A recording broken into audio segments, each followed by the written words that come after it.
आपण आपल्या उपासनेला सुरुवात करूया. सर्वप्रथम सर्वांना प्रभू येशूच्या नावामध्ये सलाम. आपण उपासनेच्या सुरुवातीला उपासना संगीतातून गीत क्रमांक 111 याचे पहिले 3 कडवे गाऊया. उपासना संगीत गीत क्रमांक 111. येशूचे नाम गोड फार दिनांना लागते. याचे पहिले 3 कडवे आपण गाऊ.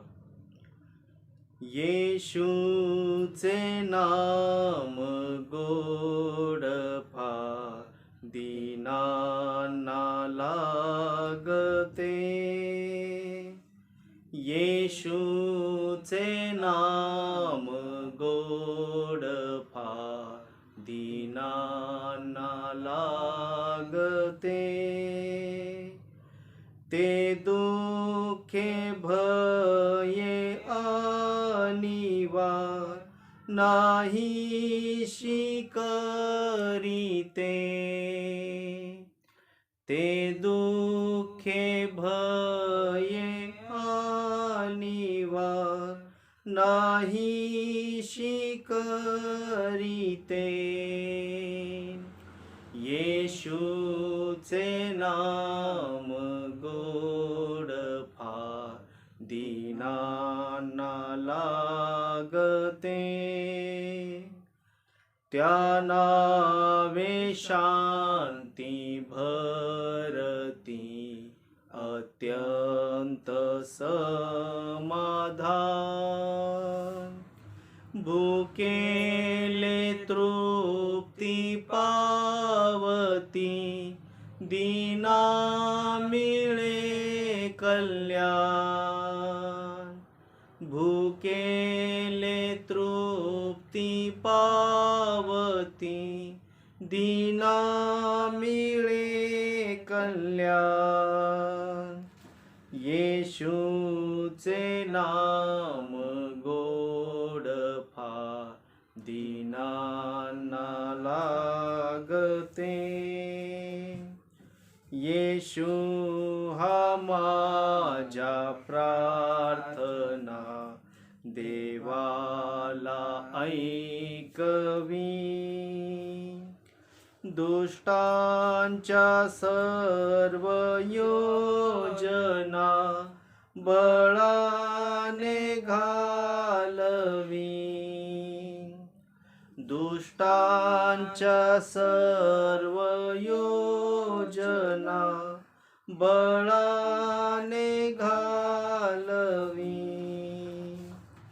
येशूचे नाम गोड फार दीनांना लागते.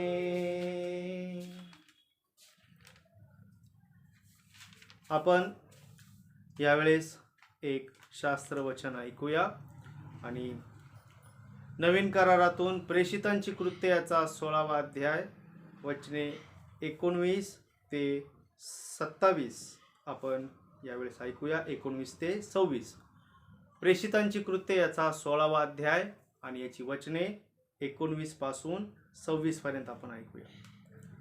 पौल व सिला यांचा बंदिवास व सुटका.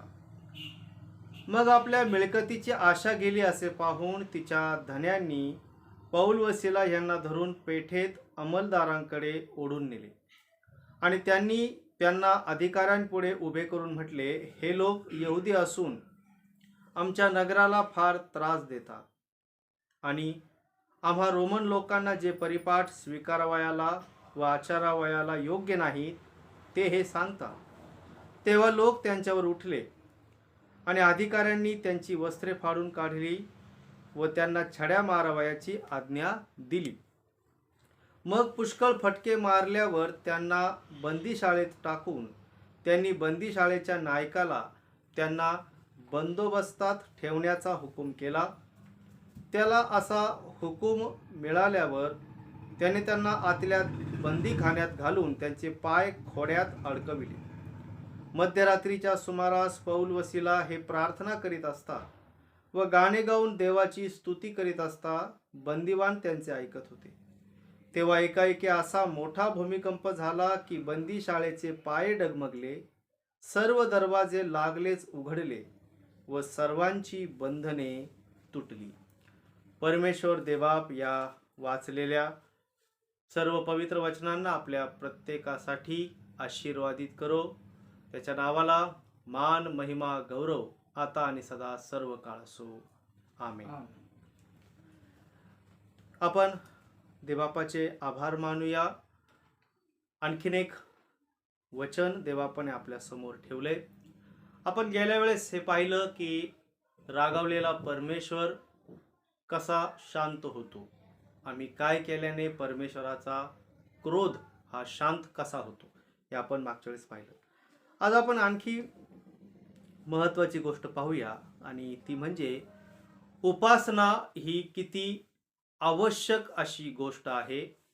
उपासना ही किती महत्त्वाची गोष्ट आहे हे आपण आज काही मुद्द्यांमधून पाहूया.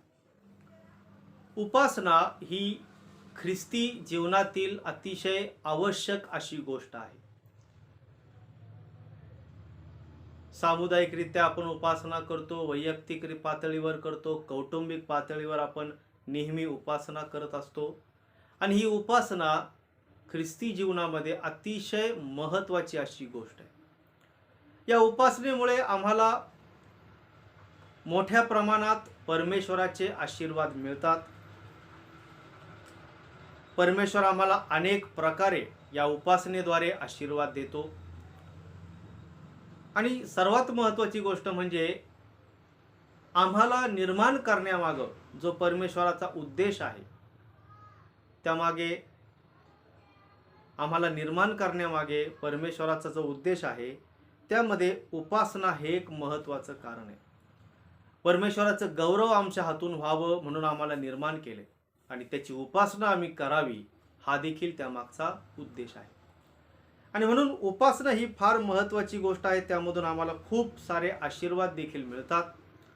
आणि इतकी महत्त्वाची गोष्ट असूनही या उपासनेमध्ये आम्ही नेहमी कमी पडतो. जर आपण आज पाहिलं तर चर्चमध्ये उपासनेला येणाऱ्यांमध्ये सर्वात मोठा गट आहे तो वृद्धांचा आहे. तरुण तरुणी हे उपासनेपासून दूर चाललेले आहे. पाश्चिमात्य देशांमध्ये जर आपण पाहिलं तर उपासनेच्या वेळेस तरुणांची संख्या फार कमी असते.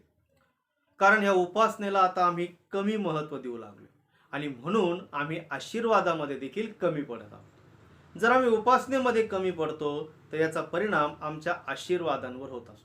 आणि म्हणून आपण आज काही मुद्द्यांमधून हे पाहूया की आमच्या जीवनात या उपासनेला किती महत्त्व आहे. पहिली गोष्ट आपण या ठिकाणी पाहतो की उपासना आम्हाला संकटातून सोडवते.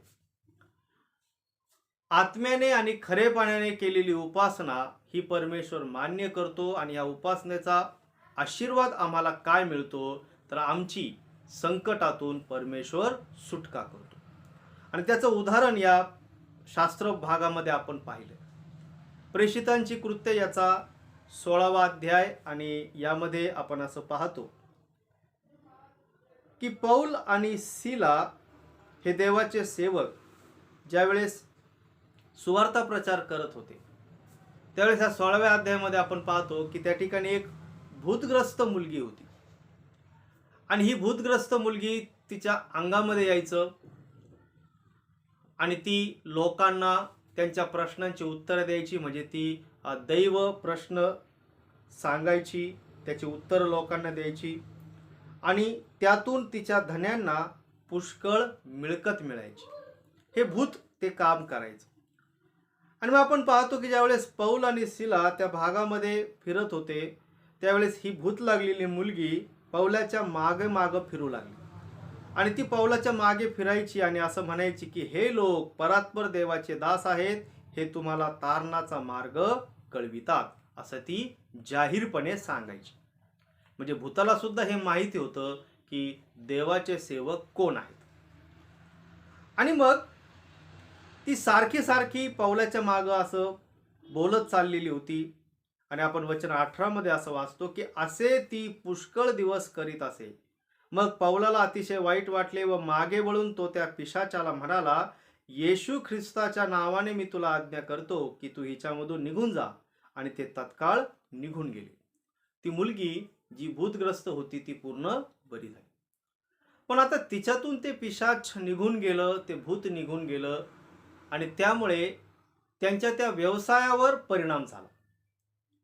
त्यांचा व्यवसाय बुडाला आणि मग त्या लोकांनी पौल आणि सिला यांना बंदिवासामध्ये टाकलं. मग आपण पाहतो की यांनी पौल आणि सिला यांचे वस्त्र फाडले, अधिकाऱ्यांनी त्यांना छड्या मारल्या, त्यांना फटके दिले, त्यांचे हातपाय खोडामध्ये अडकवले, त्यांना पुष्कळ मारहाण केली. आणि अशा परिस्थितीमध्ये त्यांना मारहाण झालेली असताना आपण वाचतो वचन 25 मध्ये, मध्यरात्रीच्या सुमारास पौल व सिला प्रार्थना करीत असता व गाणे गाऊन देवाची स्तुती करीत असता बंदिवान त्यांचे ऐकत होते. अशा परिस्थितीमध्ये पौल आणि सिला यांनी काय केलं तर त्यांनी उपासना केली. त्यांनी परमेश्वराची स्तुती केली, देवाला धन्यवाद दिले, त्याचे आभार मानले आणि हे आमच्या ख्रिस्ती जीवनामध्ये फार महत्त्वाचं आहे. मुळात ही परिस्थिती चांगली नव्हती. ते खरं तर संकटामध्ये होते, त्यांनी मार खाल्लेला आहे, त्यांना दुखत असेल, त्यांच्या जखमा दुखत असतील आणि ते त्रासामध्ये आहेत. परंतु याही परिस्थितीमध्ये त्यांनी काय केलं, परमेश्वराविरुद्ध त्यांनी तक्रार केली नाही किंवा काही नाही, तर त्यांनी मध्यरात्रीच्या वेळेस देखील काय केली, देवाची उपासना केली. आणि विशेष म्हणजे ते उपासना करीत असताना इतर कैदी मात्र त्यांचं मन लावून ऐकत होते. याचा अर्थ पौल आणि सिला यांनी जी उपासना केली ही त्या कैद्यांना देखील आवडली. म्हणजे त्यांनी अगदी मनापासून परमेश्वराचे गीत गायले, अगदी मनापासून त्यांनी परमेश्वराची उपासना केली, इतकी की ती त्या कैद्यांना, जे त्या ठिकाणी इतर बंदिवान होते, त्यांना देखील ती खूप आवडली. आणि इतर कैदी त्यांना न अडवता ती उपासना ऐकत होते, त्यांचे गीत ऐकत होते. आणि काय परिणाम झाला, परमेश्वराची उपासना करण्याचा परिणाम काय, त्यांनी परमेश्वराची तुरुंगामध्ये उपासना केली आणि याचा परिणाम त्या ठिकाणी मोठा भूमिकंप झाला. त्या बंदीशाळेचे पाय डगमगले, सर्व दरवाजे उघडले व सर्वांची बंधने तुटली. उपासनेचा परिणाम काय तर त्यांना परमेश्वराने त्या संकटातून सोडवलं. परमेश्वराच्या उपासनेचा पहिला आशीर्वाद इथं आपण वाचतो की ज्या वेळेस आम्ही संकटाच्या परिस्थितीत, वाईट परिस्थितीमध्ये जर उपासना करतो तर देव त्या परिस्थितीतून आम्हाला सोडवतो. खरं तर परिस्थितीमध्ये, संकटकालीन परिस्थितीमध्ये आम्ही उपासना आणखी जोर लावून केली पाहिजे. आम्ही उपासना करू नये म्हणून शैतान आम्हाला निराश करतो, आम्हाला विचलित करतो आणि कधी कधी मनामध्ये असाही विचार येतो की परमेश्वर आमच्याकडे पाहत नाही, आम्ही संकटामध्ये आहोत पण परमेश्वराचं आमच्याकडे लक्ष नाही, देव आम्हाला दुर्लक्षित करत आहे, असा विचार मनात येतो. पण ज्यावेळेस आम्ही निराशेमध्ये असतो, ज्यावेळेस आम्ही गोंधळलेलो असतो, त्यावेळेस हमखास आम्ही उपासना केली पाहिजे. आणि जर याही परिस्थितीमध्ये आम्ही परमेश्वराची आराधना करतो, स्तुती करतो, तर देवबाप आम्हाला त्या परिस्थितीतून काय करतो, बाहेर काढतो, त्या संकटातून आम्हाला सोडवतो. या शास्त्र भागामधून बऱ्याच गोष्टी शिकण्यासारख्या आहेत. त्यांनी उपासना केली आणि असं लिहिलंय की त्यांची बंधने तुटली, सर्वांची बंधने तुटली. म्हणजे ज्या हातामध्ये ज्या साखळ्या बांधलेल्या होत्या, त्यांचे पाय बांधलेले होते, ते सगळे बंधनं तुटले. म्हणजे शैतानी सर्व बंधनं तोडण्यासाठी उपासना ही आवश्यक आहे. आता या कोरोनाच्या काळामध्ये सामुदायिक उपासना ही आम्हाला शक्य नाही, परंतु वैयक्तिक पातळीवर, कौटुंबिक पातळीवर परमेश्वराची उपासना करणे हे आम्ही बंद करू नये. आता सध्या काही ठिकाणी चर्चेस बंद आहेत, म्हणजे सर्व ठिकाणी चर्चेस बंद आहेत, परंतु चर्च बंद असल्यामुळे बऱ्याच लोकांनी रविवारच्या उपासनेकडे दुर्लक्ष केलेलं आहे. बऱ्याच जणांना तर हे माहिती नसतं की आज रविवार आहे, परंतु आम्ही या बाबतीत गांभीर्यानं हे घेतलं पाहिजे. जर आम्ही कौटुंबिक पातळीवर, वैयक्तिक पातळीवर उपासना करतो तर देव आम्हाला त्या संकटातून सोडवतो. हा सगळ्यात पहिला आशीर्वाद. त्यानंतर आपण आणखी पाहतो की उपासना ही अशी गोष्ट आहे जी आपण मागच्या वेळेस देखील पाहिलं की उपासना ही अशी गोष्ट आहे की ज्यामुळे परमेश्वर आमच्यावर खुश होतो, प्रसन्न होतो. आणि आपण मागच्या वेळेस असं पाहिलं होतं की शल्मोनाने राजा झाल्यानंतर परमेश्वरासमोर वेदीवर त्याने 1000 होमार्पणे केली. आणि आपण पाहतो की ज्यावेळेस परमेश्वरासमोर त्याने 1000 होमार्पणे केले त्यावेळेस परमेश्वर शल्मोनावर खुश झाला. दुसरे इतिहास याच्या पहिल्या अध्यायामध्ये आपण हे वाचतो की उपासनेचा परिणाम काय झाला, तर परमेश्वराने शल्मोनाला असं म्हटलं की शल्मोना माग, तुला काय पाहिजे. देव खुश झाला. आणि आणखीन जर उदाहरण आपण पाहिलं तर आपण उत्पत्तीच्या पुस्तकामध्ये पाहतो.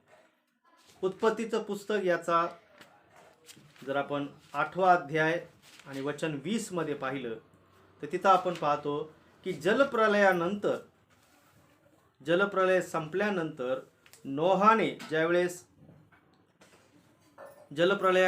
नोहाने परमेश्वरासाठी उपासना केली, त्याने होमार्पण केले. त्यावेळेस आपण वचन 20 आणि 21 मध्ये वाचतो. उत्पत्ती 8 वचन 20 आणि 21. नंतर नोहाने परमेश्वरासाठी वेदी बांधली आणि सर्व शुद्ध पशु व सर्व शुद्ध पक्षी यातले काही घेऊन त्या वेदीवर त्यांचे होमार्पण केले. परमेश्वर त्याचा सुवास घेऊन आपल्या मनात म्हणाला, मानवामुळे मी इथपर भूमीला कधीही शाप देणार नाही. म्हणजे जी उपासना नोहाने केली त्या उपासनेचा सुवास परमेश्वराने घेतला. म्हणजे परमेश्वराने ती उपासना एन्जॉय केली आणि ती उपासना एन्जॉय केल्यावर परमेश्वराने ठरवलं की आता या प्रकारे मी मानवाला शासन करणार नाही, मी या प्रकारे पाण्याने नाश करणार नाही. म्हणजे उपासनेचा या ठिकाणी आपण दुसरा आशीर्वाद पाहतो की देव आमच्यावर प्रसन्न होतो, खुश होतो. परमेश्वराला आनंद देणारी गोष्ट कोणती आहे? ज्याप्रमाणे आज्ञापालनामुळे परमेश्वराला आनंद होतो त्याप्रमाणे उपासना केल्याने देखील परमेश्वर आमच्यावर काय होतो? प्रसन्न होतो. ज्या परिवारामध्ये नियमितपणे उपासना असते त्या परिवारावर परमेश्वर प्रसन्न असतो, परमेश्वर खुश असतो. आणि म्हणून ही दुसरी महत्त्वाची गोष्ट आम्ही पाहतो की उपासनेला आमच्या जीवनामध्ये का महत्त्व आहे. एक तर त्यामुळे आम्ही संकटातून सुटतो, देव आम्हाला त्या उपासनेमुळे संकटातून सोडवतो. दुसरी गोष्ट, उपासना करणाऱ्यांवर नेहमी परमेश्वर प्रसन्न असतो, त्यांच्यावर तो खुश असतो. जर आपण आणखी पुढे पाहिलं उपासनेचा काय आशीर्वाद मिळतो तर आपण शास्त्राच्या आधारे असं म्हणू शकतो की परमेश्वराची उपासना केल्याने, परमेश्वराच्या सहवासात राहिल्याने आरोग्य देखील मिळतं. शारीरिक आणि मानसिक स्वास्थ्यासाठी उपासना फार आवश्यक अशी गोष्ट आहे. आणि याचं उदाहरण आपण पाहतो निर्गमाच्या पुस्तकामध्ये. मोशेचं उदाहरण आपण पाहतो. निर्गमाच्या पुस्तकामध्ये आपण 34व्या अध्यायामध्ये असं वाचतो की मोशे परमेश्वराच्या सानिध्य 40 दिवस आणि 40 रात्र होता. त्या कालावधीमध्ये त्याने काही खाल्लं नाही, तो पाणी देखील प्याला नाही. निर्गम 34 आणि वचन 27, 28, 29 या वचनांमध्ये आपण पाहतो परमेश्वराशी तो 40 दिवस संभाषण करत होता. आणि अनेक विद्वान असं मानतात की याच काळात परमेश्वराने मोशेला या आधीच्या गोष्टींचा उलगडा केला. आणि आपण पाहतो की परमेश्वराशी संभाषण केल्याचा काय परिणाम झाला. खरं तर तो 40 दिवस आणि 40 रात्र उपाशी आहे. त्यांनी पाणी देखील तो प्यालेला नाही, अन्नाचा कण त्याच्या पोटात नाही. 40 दिवस तो उपाशी आहे आणि अशा परिस्थितीमध्ये खरं तर तो क्षीण व्हायला पाहिजे. पण आपण पाहतो की 40 दिवस तो परमेश्वराशी संभाषण करत होता, म्हणजे त्याच्या सहवासामध्ये होता, त्याची उपासना करत होता. आणि आपण म्हणू शकतो की तो प्रार्थनेमध्ये होता. देवाशी संभाषण म्हणजे प्रार्थना करणे. आणि याचा सगळ्या गोष्टीचा काय परिणाम झाला.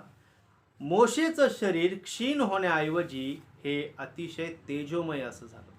आणि आपण वचन पुढे 29 पासून वाचतो की मोशे सिनाय पर्वतावरून उतरला आणि तो साक्षपटाच्या दोन्ही पाट्या हाती घेऊन पर्वतावरून उतरून येत असता परमेश्वराशी संभाषण केल्यामुळे आपल्या चेहऱ्यातून तेजाचे किरण निघत आहेत याचे त्याला भान नव्हते. त्याचं शरीर हे तेजस्वी झालं. कशामुळं? परमेश्वराच्या सहवासात राहिल्यामुळे. मुळात उपासनेचा अर्थही तोच आहे. उपासना, उप म्हणजे जवळ आणि आसन म्हणजे बसणे. उपासना करणे म्हणजे परमेश्वराच्या जवळ जाऊन बसणे, परमेश्वराच्या सानिध्यामध्ये बसणे. आणि हेच मोशेने 40 दिवस आणि 40 रात्र केलं. आणि याचा परिणाम काय झाला? त्याचं शरीर क्षीण झालं नाही, तर उलट आशीर्वादित झालं. म्हणजे उपासनेचा तिसरा आशीर्वाद काय आहे? तर मानसिक आणि शारीरिक आरोग्य, मानसिक आणि शारीरिक स्वास्थ्य आम्हाला उपासनेमुळे मिळत असतं. आणि ही खरंच महत्त्वाची गोष्ट आहे. जर आम्ही नियमितपणे परमेश्वराची उपासना करतो, परिस्थिती बिकट असली तरी देखील जर आम्ही परमेश्वराची उपासना करतो, प्रतिकूल परिस्थितीमध्ये आणखी जोर लावून आम्ही उपासना करतो, आम्हाला काही अडथळा आणि बंधनं असो पण आम्ही उपासनेमध्ये असतो, तर देवबाप आम्हाला त्या बंधनातून सोडवतो.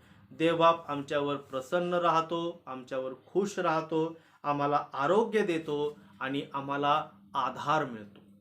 उपासनेचा परिणाम आम्हाला मानसिक आधार मिळतो आणि हे खरं आहे. जर आपण न्यूज चॅनल वर पाहिलं तर मागच्या वर्षी एका TV न्यूज चॅनलवर कोरोनातून जी महिला मुक्त झाली, मला असं वाटतं ती काहीतरी अगदी सुरुवातीच्या काळामध्येच त्या हॉस्पिटलची कदाचित ती पहिली केस होती की एक महिला कोरोनातून पूर्ण बरी झाली.